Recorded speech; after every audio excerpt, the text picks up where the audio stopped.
Hi, this video is really aimed for our grown-ups, just so that you can see what this challenge is that I'm asking you to do for your child, please. So, your child has Talk for Writing books, and what we do when we do our Talks for Writing, and we're going to be doing a new text this half term, is that we start off with what's called the cold tell. So that is an opportunity for your child to share a little bit about what their storytelling is like before we start a new challenge with them, or a new unit with them. A little bit like when we've done Funny Bones, and last half term we did the Gingerbread Man.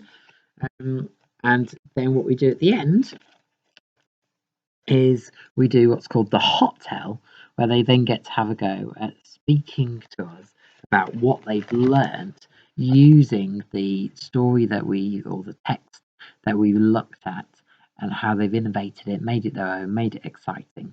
And we did that with the Gingerbread Man.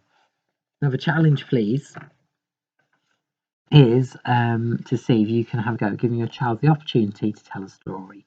So the way we would do this is that we would find a nice little comfy space. It might be that you get a nice blanket round you, or a duvet round you, or in class sometimes they get some nice cushions out, and we sit down and I explain that I'm going to have a go at listening, being a story listener to your story. You can tell your story, and I'll tell them about what their story could be about.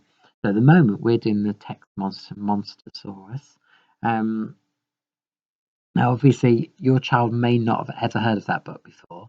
So because of that, I'm going to give two options. If they know Monstersaurus, they can have a go at retelling what they remember about the story. If they don't know about it, which I'll probably expect they probably won't, then can they have a go at making up their own story about monsters? So, and then you could just say to them, maybe think a little bit about how your story might start, what your characters might be, how it might end. But all you need to but the idea is that you don't do lots with them. So it's just a very short, little simple activity. You don't need to guide them. You don't need to spend lots of time. The idea is that it's really as independent as possible, and it's just an opportunity for us to see where they are with their story language, so that we can then use that story feedback to put into our own plans, ideas of what we can teach your child to help them with their storytelling. So it would be wonderful, please. I'll put this on Teams, so you can download it if you'd like to write specifically on this. However, you don't have to do that.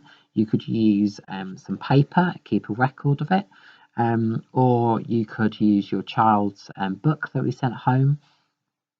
The idea that the adult would scribe what they say, and then if you take a picture for me, put it onto Teams, and then I can see where they are with their story language.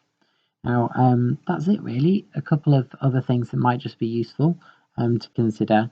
So when they're telling their story, sometimes their speech might go a little bit more quickly than what you can write.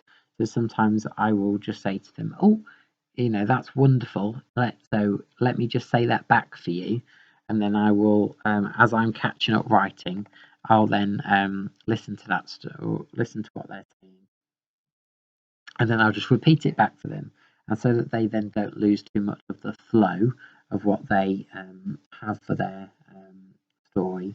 Then they can hear it back, so that they don't lose where they are. So that's one little tip.